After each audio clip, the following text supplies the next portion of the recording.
Mamma mia, Ouais. se piace la pasta. C'est bien. Pas mal, hein? C'est pas n'importe quelle pâte là aussi. Bon.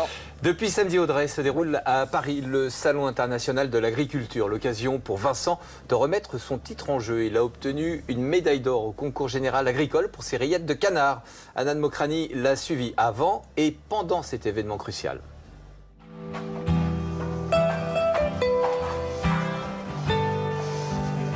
J'ai affiché tous les prix que j'ai obtenus au Salon de l'agriculture. Je crois que les rillettes ont été médaillées, je crois, 4 ou 5 fois. Et celle dont je suis fier, c'est la médaille de 2022, la médaille d'or sur les rillettes qu'on a ici, là, en fait. Voilà. Ça a été ma première médaille d'or à Paris. Je ne pensais pas un jour afficher un prix comme ça. En fait, on travaille tellement dur. C'est comme ça. On est un peu, voilà, je suis un peu sensible aussi, donc voilà, c'est une fierté quand même. C'est bon, une petite exploitation qui n'aurait pas dû exister, finir à Paris, c'est quand même énorme. Ça ferait tâche de ne pas être médaillé cette année, mais on acceptera si on ne l'est pas. Vincent, 61 ans, producteur de canard gras dans les Landes, remet son titre en jeu au célèbre concours général agricole qui se tient chaque année au Salon de l'agriculture. Pour arriver à l'excellence, il faut batailler, quoi. Et pour présenter la meilleure rillette de canard, rien n'est laissé au hasard. Quand on l'étale sur un morceau de pain, il faut qu'on voit les morceaux de la fibre, et j'y tiens. De la fabrication au jour J, pendant 3 semaines, nous l'avons suivi dans sa quête du premier prix. Et une journée de stress tous les ans. Est-ce qu'on est médaillé, est-ce qu'on l'est pas? Vincent est la 4e génération d'agriculteurs de sa famille. On voit les mangeoires, Anthony.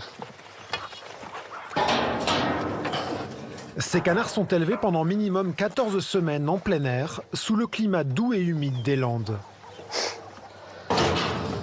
Les canards, là, on leur donne du grain entier, beaucoup de maïs. Là-dedans, il y a 80% de maïs et 20% de protéines qu'on achète. Le maïs, il est de la ferme, il est produit sur la ferme. Toute production de viande, c'est ce qu'on donne à manger qui fait le goût final. Si on a quelques prix qui tombent de temps en temps, voilà, c'est qu'on a maîtrisé depuis le début, en fait. Un canard, il n'a rien à faire à l'intérieur. On le voit pépère, le canard, on voit qu'il est dans son élément. C'est un animal, il a des palmes. Les palmes, c'est pour patauger dans l'eau. Il a un long bec, c'est pour, vous voyez, il picore dans le sol. Il va chercher des cailloux. Ces cailloux qui vont dans le premier organe digestif du canard, qui est le gésier. Et ces cailloux vont aider à broyer le maïs, en fait. Donc un canard, s'il ne récupère pas ses cailloux, il ne va pas être capable de digérer le maïs. Voilà pourquoi un canard n'a rien à faire à l'intérieur. Vincent transmet les ficelles du métier à son fils Anthony, à peine 17 ans, qui rêve de reprendre un jour l'exploitation familiale. J'essaierai de continuer dans le même chemin et poursuivre l'aventure afin qu'elle soit grande, quoi. Quelqu'un qui transmet toujours un savoir-faire, il est content. Mais faire de bonnes rillettes est un savoir-faire qui s'acquiert après des années de pratique. On va mettre en face. Papa, je sais plus comment on fait. Tu le mets au ras de l'os. Au ras de l'os, tu mets. Tu commences, je le finirai après. Après, là, on commence à récupérer les morceaux qui vont aller aux rillettes, les manchons. On y met les coups. De la viande de cou, c'est une viande très fine. Il y a beaucoup d'os, donc c'est une viande qui est très très goûteuse en fait. Et après, on y met la carcasse, tous les morceaux de la carcasse où il y a de la viande. Et tout ça, ça va mijoter pendant toute une nuit. Et après, on fera le dépiotage à la main. On veut garder la fibre entière, c'est pour ça un peu que nos rillettes sont un peu particulières et qu'elles se démarquent des autres aussi. Voilà, après, il y a peut-être aussi l'assaisonnement, mais on ne va pas tout dire. Il y a des petits secrets quand même. Allez, on met tout dans le bac. Pour obtenir le prix de la meilleure rillette au Salon de l'agriculture, Vincent a élaboré une nouvelle recette. Une rillette au piment d'Espelette.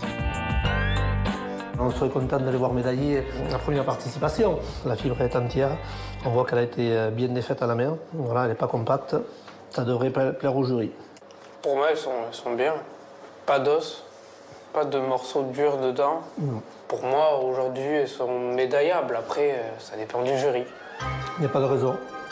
La rillette au piment d'Espelette de Vincent est en compétition avec 6 autres rillettes de canard au Salon de l'agriculture.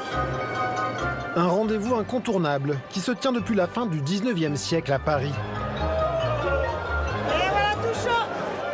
Pendant une semaine, plus de 600 000 visiteurs arpenteront ces allées à la découverte des agriculteurs et des spécialités de toutes les régions françaises. C'est la vitrine de notre métier, hein, donc je pense qu'on est les seuls au monde à avoir un salon de cette importance-là. Comme à chaque fois, Vincent et son fils ont fait le déplacement. Vous êtes producteur ou non? Ouais. On voit que les Français sont quand même attachés à leurs agriculteurs. Ils savent très bien que les agriculteurs sont dans un moment très très difficile. Ça fait plaisir de voir qu'on est soutenu par nos consommateurs français. Ça fait chaud au cœur. À l'autre bout du salon, le concours pour les rillettes n'a pas encore commencé. Bonjour, vous cherchez votre table 300 personnes ont rendez-vous pour déguster et juger les rillettes de canard en compétition. Vous êtes au bout à droite. Ils peuvent être agriculteurs, cuisiniers, La 29, c'est celle qui est juste là. travailler dans d'autres métiers de bouche, mais pour la majorité, ce sont de simples consommateurs. Et de noter justement le travail de toute une année, le travail de cette excellence française. Pour être juré, il suffit d'être majeur, de s'inscrire en avance et de suivre en amont une formation dispensée par le salon. Et moi, je viens de Brive-la-Gaillarde. Voilà, donc je profite de mon week-end. Aujourd'hui, sur les produits palmipèdes. Et puis lundi matin, je vais participer au concours sur les fromages. J'aime beaucoup manger. Je trouvais que c'était une super opportunité de pouvoir déguster des produits que je ne connaissais pas forcément. Donc voilà, c'est top. Nous avons 2, 3, 4, 5, 6, 7 produits à déguster. Tous les produits doivent avoir un commentaire. Bonne dégustation. Merci beaucoup. Même le matin de bonne heure, c'est très appétant en tout cas. Il y a un côté un peu plus gélatineux sur celle-ci, un petit peu plus grasse sur là. Celle-ci un petit peu plus friable certainement. Une bonne rillette de canard, il faut quand même qu'il y ait du gras, c'est important. Si elle manque de gras, elle est toujours un peu sèche, donc il faut qu'elle soit bien onctueuse. On ne sait pas ce qu'on déguste et voilà, on se laisse porter. La règle est stricte, la dégustation doit se faire à l'abri des regards indiscrets. Après plusieurs heures pour dépouiller tous les votes, les candidats reçoivent les résultats par email. Bon, allez, Anthony, c'est le moment du verdict. Vincent et Anthony ont attendu l'annonce d'une victoire toute la journée. Mais cette année, c'est pas le cas. On n'aura pas été médaillé pour les rillettes. Voilà, ça devait arriver un jour. Un peu déçu, mais bon, on reviendra l'année prochaine.